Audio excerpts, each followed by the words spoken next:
Hey guys, what's going on? It's Arsenal versus Leicester, and this game, well, it's bringing about a whole load of changes. And this is the first game for Arsenal fans that have been charged £14.95 pay per view.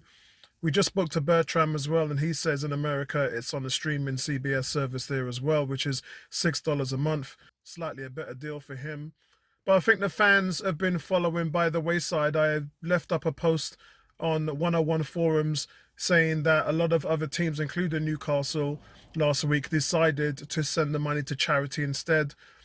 Arsenal Supporters Trust has sent out a tweet saying for everybody to leave the amount that they were going to pay for the game and put that forward towards an Islington charity. So you can see that on their Twitter page. I don't really know what to make of this, to be honest with you. I kind of agree with it. As a season ticket holder with home games, I paid my money to see the games live. The issue is, as well as a TV rebate, those guys have got to make their money. If they don't make the money on these pay-per-views, then they're going to be asking the teams for more of a rebate. And it's they've deferred their payments, and that's the reason why this is happening. And look, we can talk about it until we're blue in the face, but this is much bigger than we are. And I did say in the chat room yesterday that without the TV companies, without Sky and BT, this league is nothing. Yeah, forget about everything that the fans generate. So, we know the team makes what, 90 odd million, and they make way more than that on the TV rights. And it's the TV rights that pushes the league and places it where it is in the world. It's the same with America and the NFL and the NBA. Without their agreements and without that money, the league is nothing. Now, Sky pay the league 5.1 billion, and the money is distributed towards the teams, and Arsenal makes 120 odd million to 135 million a year on TV rights. Now, if that money is gone, they're out of business because you can't pay the players' wages. All these wages, all these astronomical amounts that we're seeing that players are signing, they're doing that because of the TV deals that they get. Yeah. We all know the commodities in terms of commercial business and everything. That's nothing into comparison to what money that they're making on the TV side.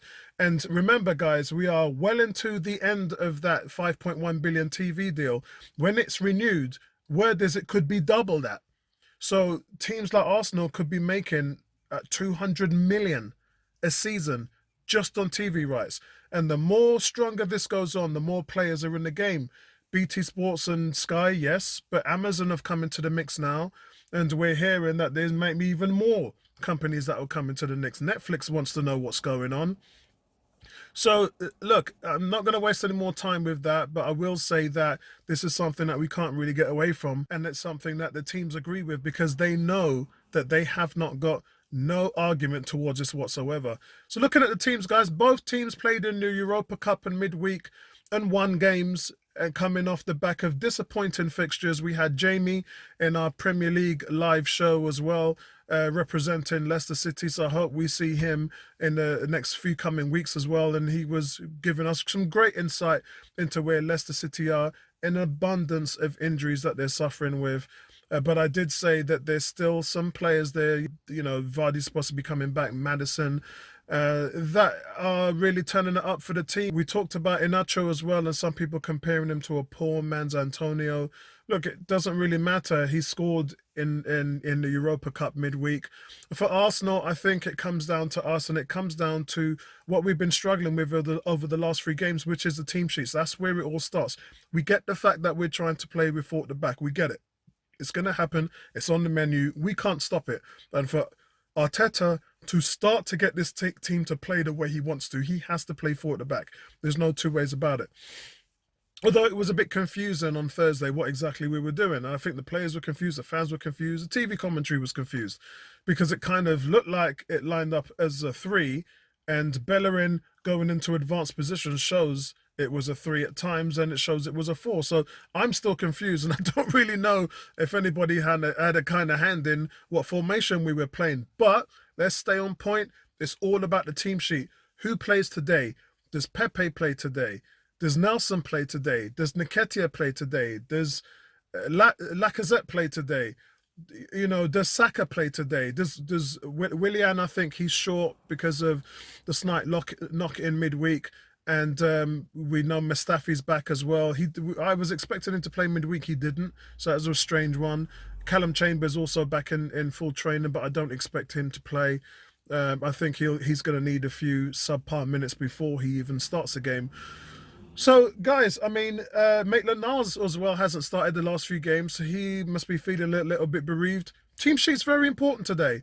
I'm going to go with Leno in goal. I'm going to go with Tierney, left back, Bellerin, right back. I'm going to go with Louise, and I'm going to go with Gabriel in the middle, so that's a 4 at the back. Holding 2, I'm going to go El Nene and Partey. I like what those two guys are doing together, although they'll try and shoehorn Xhaka in there.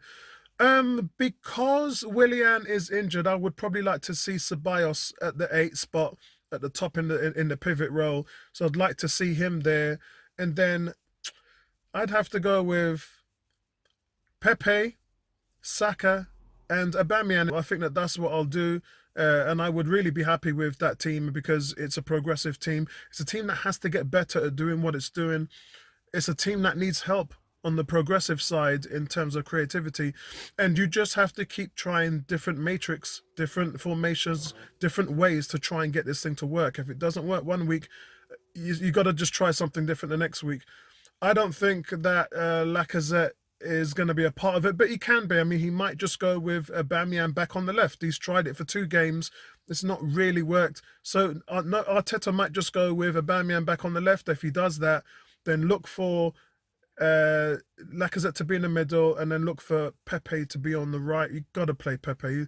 Too much talent for you to leave on the bench. It just isn't going to work when you put a guy like that who can just change a game with the flick of a switch. We saw his free kick leading to David Luiz's goal in midweek.